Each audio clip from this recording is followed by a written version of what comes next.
चिराग पासवान के परिवार में मचा घमासान अब पूरी तरीके से राजनीतिक रूप ले लिया है। इस बीच उनके चाचा पशुपति पारस ने विवादित बयान देकर और बवाल मचा दिया है। पारस ने कहा है कि गांव से लेकर दिल्ली तक की संपत्ति का बंटवारा होना चाहिए। उनका कहना है कि राजनीति की वजह से संपत्ति को लेकर विवाद हो रहा है, लेकिन जल्द ही सब साफ होगा। आपको बता दें, दरभंगा में एक कार्यक्रम के दौरान पशुपति पारस ने संपत्ति विवाद पर अपनी बात रखी। उन्होंने कहा कि वे भी चाहते हैं कि घर और दिल्ली तक की संपत्ति का बंटवारा हो। उनके अनुसार ये विवाद राजनीतिक साजिश के तहत हो रहा है। उन्होंने उम्मीद की है कि कुछ दिनों में स्थिति स्पष्ट हो जाएगी। पारस ने अपनी बड़ी भाभी के बारे में भी बातचीत की। उन्होंने कहा कि वे उन्हें मां मानते हैं।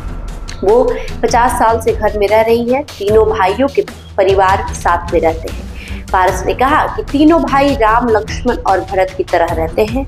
पशुपति पारस ने कहा कि ये मामला राजनीतिक मनभेद का है। उनकी भाभी राजकुमारी देवी ज्यादा पढ़ी लिखी नहीं है। उन्होंने बताया कि थाने में जो शिकायत दर्ज हुई है उसमें उनका अंगूठा लगवाया गया है। पारस ने यह भी कहा है कि ये जांच का विषय है। वे भी चाहते हैं कि घर से लेकर दिल्ली तक का संपत्ति का बंटवारा हो। दरअसल रामविलास पासवान की पहली पत्नी राजकुमारी देवी ने अपने सौतेले बेटे चिराग से कहा है कि खगड़िया आकर पुश्तैनी संपत्ति का बंटवारा करें। उनकी दोनों देवरानियों से विवाद चल रहा है। मामला थाने तक पहुंच चुका है। खगड़िया जिले के अलौली प्रखंड के शहरबनी गांव में पासवान परिवार का पुश्तैनी घर है। रामविलास पासवान के नाम पर यहाँ कोई संपत्ति नहीं है। शहरबनी में घर लगभग 6 कट्ठा जमीन पर बना हुआ है। इसमें 6 कमरे हैं और ये 2 मंजिला है। बताया जा रहा है कि ये जमीन उनके दादा के नाम पर है। रामविलास पासवान के निधन के बाद उनके बेटे चिराग पासवान और भाई पशुपति कुमार पारस के बीच पार्टी और परिवार में संपत्ति को लेकर विवाद हो चुका है, जिसके बाद पासवान की पहली पत्नी राजकुमारी देवी चाहती हैं कि उनके सौतेले बेटे चिराग पासवान आगे आए और संपत्ति का बंटवारा करें। आपको बता दें, रामविलास पासवान के मंझले भाई पशुपति पारस के नाम से शहरबनी और दरभंगा में कुशेश्वर स्थान इलाके में लगभग 50 बीघा की जमीन है।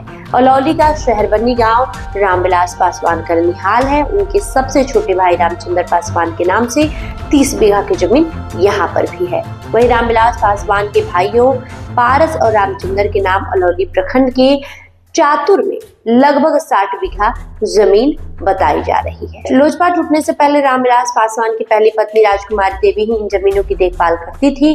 स्थानीय लोगों की माने तो पशुपति पारस पहले रामविलास को अपनी सारी जमीन में हिस्सा देने के लिए तैयार थे, लेकिन अब वो नहीं है। इन संपत्तियों के अलावा पासवान परिवार के पास हाजीपुर, पटना और दिल्ली में भी प्रॉपर्टी है। हालांकि इस बारे में खुलकर चिराग के चाचा पशुपति पारस कुछ बताना नहीं चाहते हैं। इधर रामविलास पासवान की पहली पत्नी राजकुमारी देवी ने अलौली थाने में शिकायत दर्ज कराई है। राजकुमारी देवी की माने तो 30 मार्च को उनकी देवरानी शोभा देवी और सुनैनी देवी ने उनके कमरे में ताला मार दिया। शोभा देवी पशुपति पारस की पत्नी है और सुनैना देवी रामचंद्र पासवान की पत्नी है। पूर्व सांसद प्रेसराज की मां है। राजकुमारी ने कहा है कि उनकी देवरानियां ड्राइवर और गार्ड के साथ आई थी। उनके इस व्यवहार से उन्हें सदमा लगा है।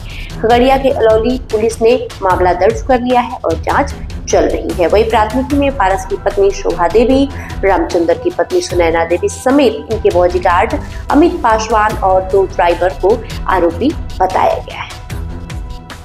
मामले को लेकर राजकुमारी देवी ने कहा है कि चिराग ही उनका बेटा है और वो अपने पिता रामविलास पासवान के तीनों भाइयों की हर जायदाद में अपना हिस्सा ले। खगड़िया के शहरबनी स्थित अपने पैतृक गांव में चिराग पासवान पहुंचे। अपनी बड़ी मां राजकुमारी देवी से उन्होंने मुलाकात भी की है। पिछले दिनों चिराग की बड़ी मां राजकुमारी देवी ने अपनी देवरानियों पशुपति पारस और रामचंद्र पासवान की पत्नी पर घर से निकालने का आरोप लगाया था। वही चिराग ने कहा है कि राजनीतिक और आर्थिक महत्वाकांक्षा के लिए मेरे परिवार को अपमानित किया जा रहा है। मेरी बड़ी मां को मानसिक रूप से प्रताड़ित किया जा रहा है, जो कतई स्वीकार्य नहीं है। आने वाले दिनों में सबको माकूल जवाब मिलेगा। बहरहाल आपका इस खबर को लेकर जो भी प्रतिक्रिया होगी कमेंट बॉक्स में लिखकर जरूर बताएं। बहुत बहुत शुक्रिया।